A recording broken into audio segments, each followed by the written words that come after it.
Sri Lanka's flag is one of the most unique flags in the world, with the yellow lion holding a sword and an interesting color combination.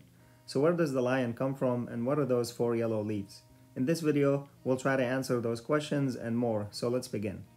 The current flag was officially adopted in 1948 after the country's independence from the British rule. But to understand the current Sri Lankan flag, we have to travel back in time to the reign of King Dutugamunu, who ruled the northern part of the island in the 2nd century BC. Dutugamunu was depicted in a cave painting that showed him holding a banner with a lion figure carrying a sword in its right forepaw, as well as a symbol of the sun and one of the moon. His flag was known as the only ancient representation of the lion flag, but sadly in 1957 the lion figure on it was defaced by a vandal. Moving forward in time to the 14th century, the kingdom of Gampola used a yellow peacock with a snake in its beak against a red field and a yellow border. Some recent stamps from Sri Lanka even used it as a limited edition stamp.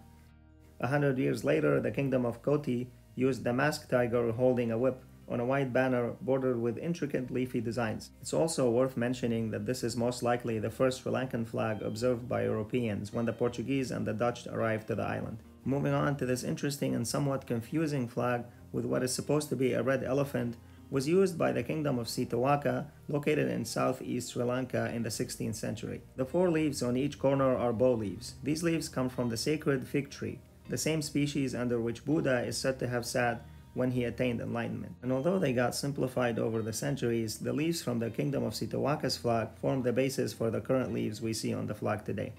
Looking at one more old Sri Lankan kingdom, the kingdom of Kandy gained independence and influence and used its flag with the yellow lion holding a sword and four spearheads on each corner.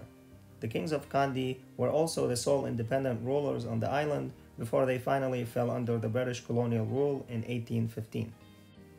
During the British rule, the country was called the British Ceylon, and they used this old boring British colonial design with the Union Jack and the coat of arms containing an elephant and a stupa, which is a mound-like hemispherical structure containing relics of Buddhist monks or nuns that is used as a place of meditation. And before the country gained independence from Britain, a prominent figure of the independence movement discovered the lion flag kept at the Royal Hospital in London.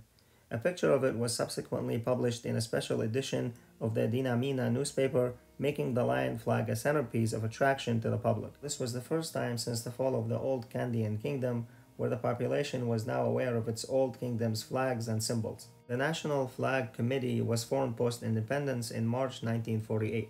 This lion flag with a sword and four spearheads was selected, but 3 years later in 1951, the two vertical bands, one green and the other orange, were included in the flag to represent the Muslim and the Tamil communities, respectively.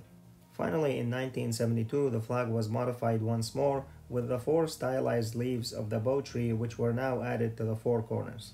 When it comes to the meaning and symbolism of the Sri Lankan flag today, the maroon color as well as the lion represent the Sinhala ethnicity and the strength of the nation, as well as the sword, which stands for the sovereignty.